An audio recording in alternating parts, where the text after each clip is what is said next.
Reporting from Yaoundé to our viewers in Cameroon and across the world, I am Charles Ebune and this is Globe Watch. To be or not to be. Are you aware of that phrase by British best cultural expert William Shakespeare? Wherever you belong, just apply the headline to Sudanese Omar al-Bashir and you understand what we are talking about. To be arrested or not to be arrested. Ever since the International Criminal Court indicted the Sudanese leader over war crimes and crimes against humanity committed in the war in Darfur 5 years ago, all efforts to arrest him have proved fruitless. The last attempt was last week in South Africa when the Jacob Zuma administration blinked to arrest him on the sidelines of the AU summit as demanded by the International Criminal Court. So, did that act in itself constitute a serious blow to the credibility of the International Criminal Court? My guest today on Globe Watch is a renowned human rights lawyer and the former vice president of the defunct National Elections Observatory.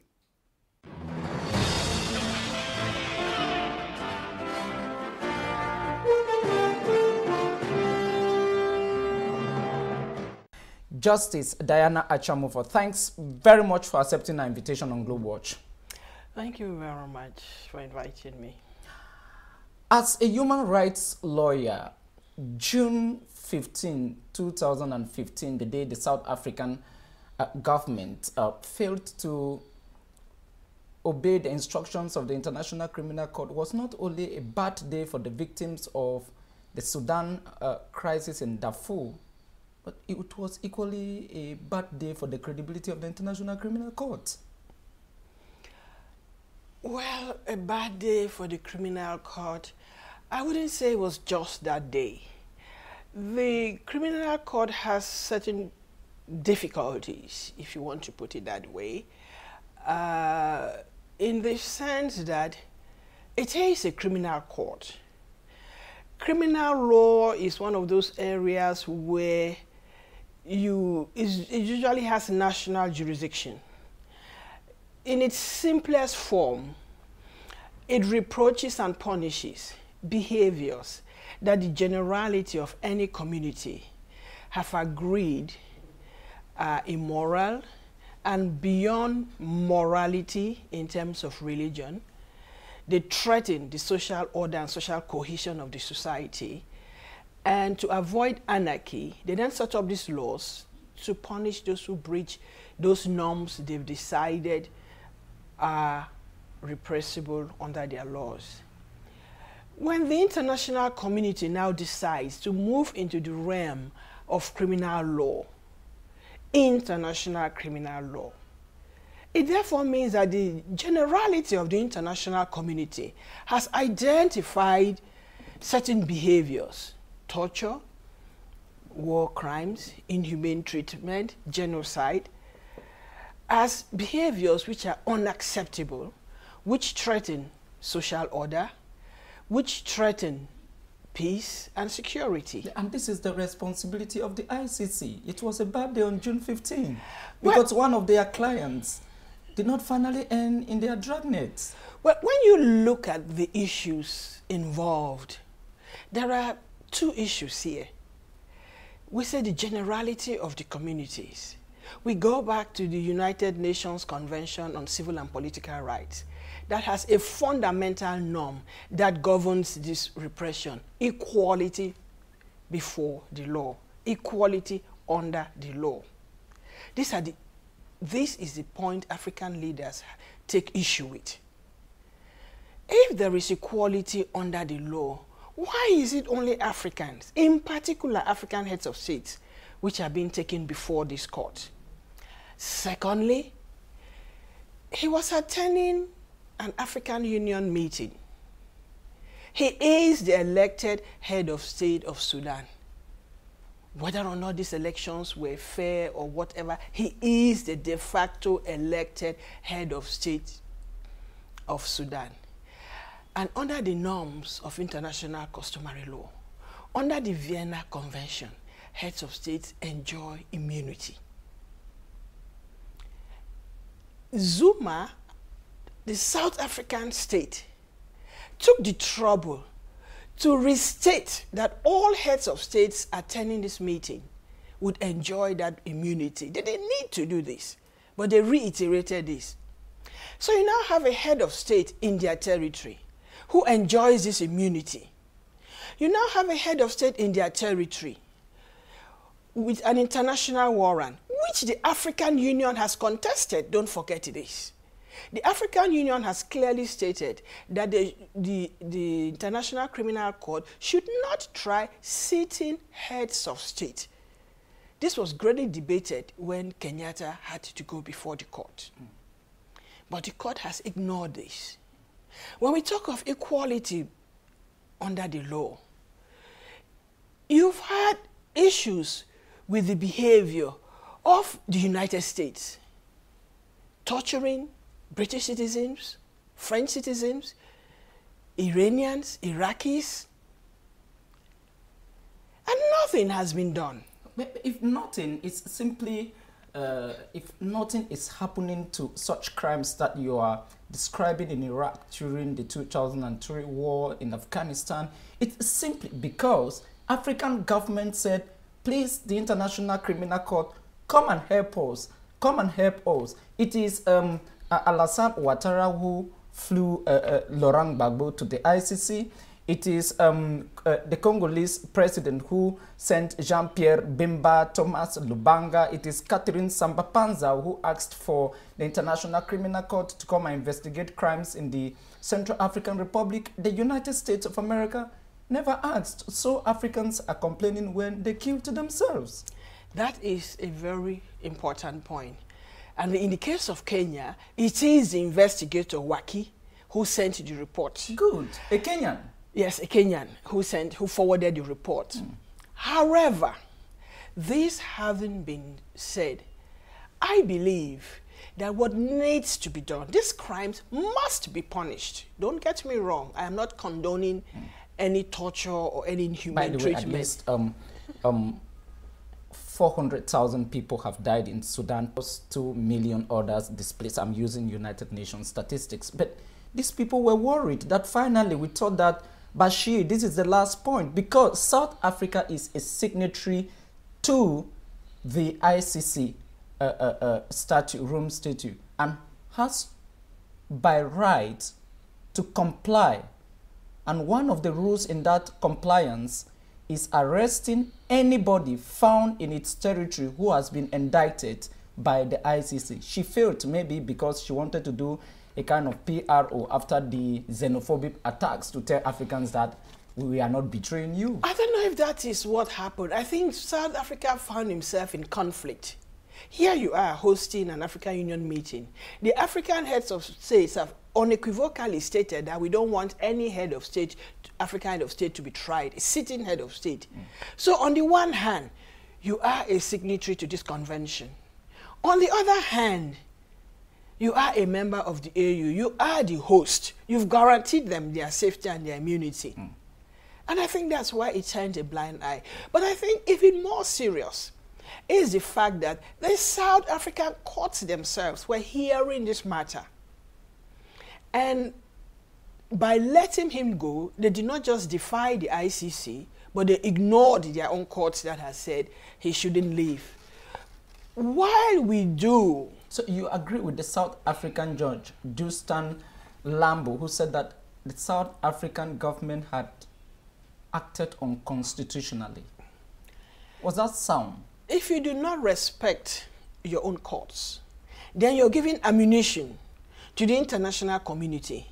That is saying our judicial systems are not sufficiently robust to try people like the Sudanese president. Because don't forget, one of the conditions to go before the ICC is that it has to be established that the judiciary of the country in which the crimes were committed is not strong enough, hasn't got the capacity, is not independent enough to try the person. When you look at the Sudanese courts, can they try Omar al-Bashir? It's very difficult for most courts to try a sitting president. However, most of our constitutions have provisions for impeachment. And it will take me to another thought. If you look at a country like Cameroon that signed but did not ratify, a lot of institutions, a lot of pressure groups, international parliaments and so forth have been coming in and out of Cameroon, spending a lot of money to lobby that Cameroon should ratify. And they're doing this all over the world. And there are other lobbies.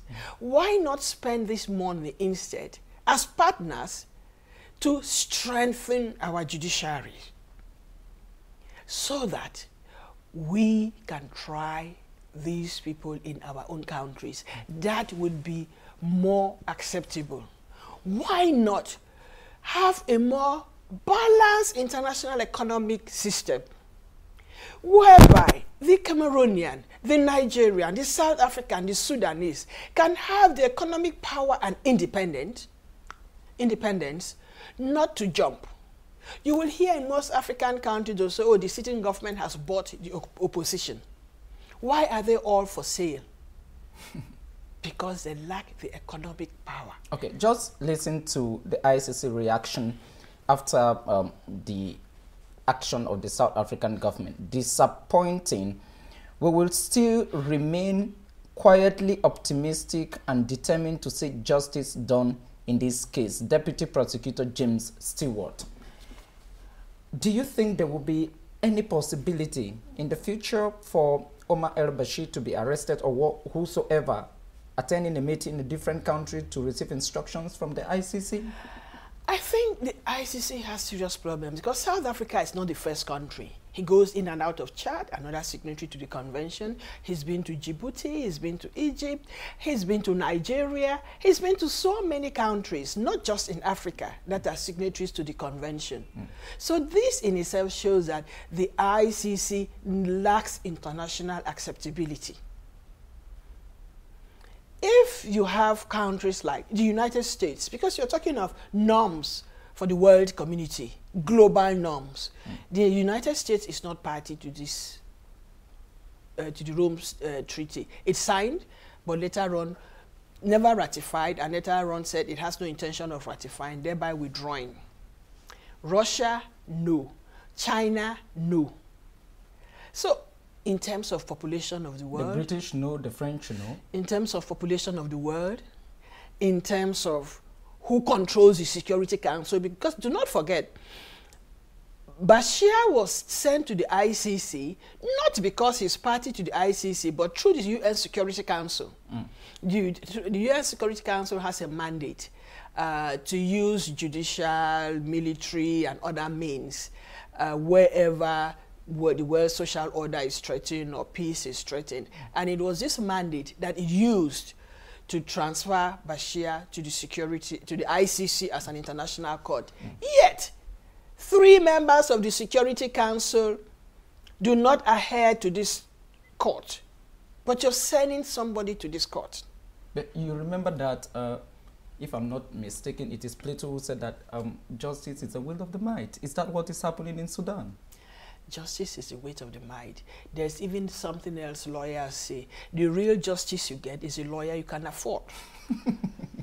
So if you can afford a very good lawyer, you'll get away. If you cannot afford a very good lawyer, you'll probably end up in jail. So there's another saying is that justice is not necessarily right. So I would agree with you there. It's not just justice, diplomacy. What is diplomacy? Because most of these instruments are negotiated through a diplomatic forum. What is diplomacy? Have we ever asked ourselves, why is it that it's African nations that rush to sign all these human rights conventions, ICC statutes? You find that the majority of the states that are the first to sign are the African nations. Why are we so quick in giving away our sovereignty? These are institutions that want to promote justice across the board, but the way people are treating these institutions today are basically unfair. Just listen to what the one South African newspaper said. This has the potential to sound the death knell of the ICC. It has exposed the fact that AU considers the ICC largely irrelevant, the Cape Times. Has the ICC finally been buried with the Bashir case? I wouldn't say the ICC has been buried with the Bashir case, but rather that the ICC needs some reforms. the ICC needs serious reforms to make it operate in respect of the Convention on Civil and Political Rights. Let there be real equality under the law in the ICC. The international community needs to listen. If we passed a criminal law in Cameroon, for example, and 3/4 of the population rose up to say this is an unjust law, the same international community will be coming down on us to say, listen to your people.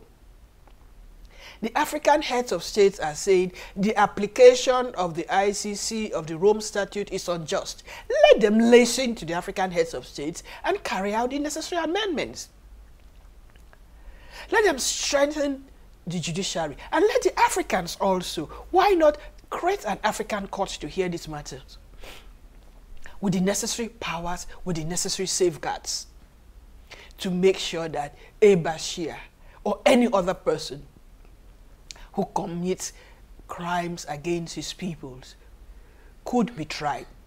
Because if you're being tried in an African court, who would you visit? Because most of the countries he's been visiting are African countries. Yes, he's been outside Africa. And something else that gives him the courage is the fact that a country like China was against the warrant.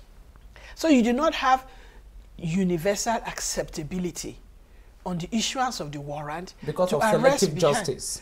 Because of selective justice. Because everybody is saying, yes, America has been trying its people who committed torture, but it's not tried all of them.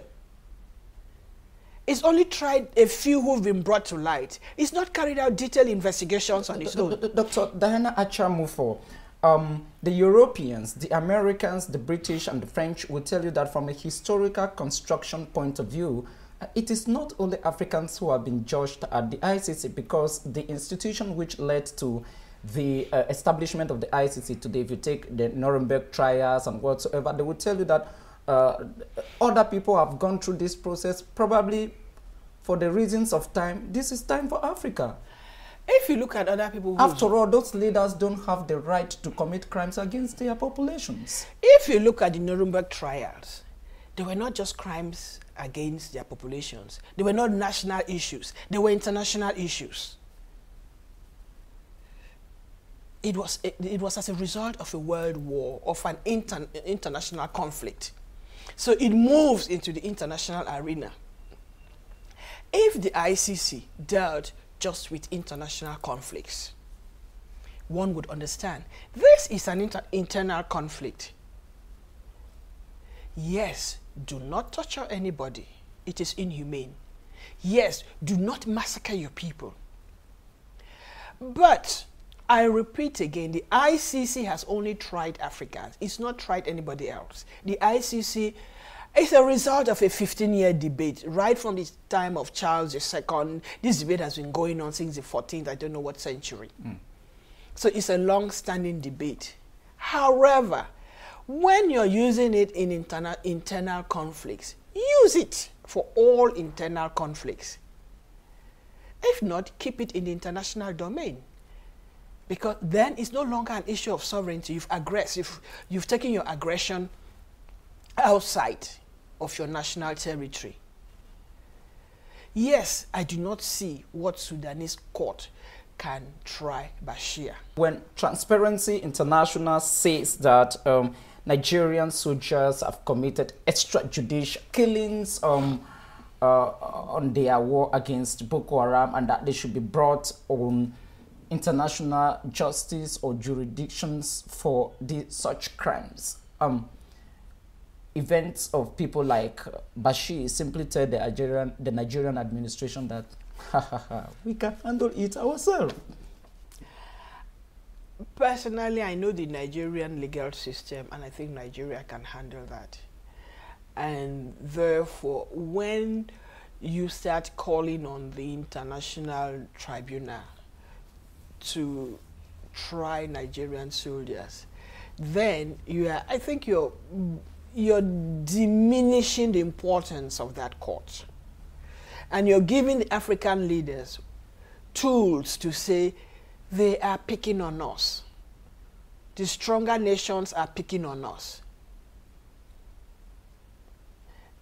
Because, as I said, Nigeria can. Just listen to what President Buhari said.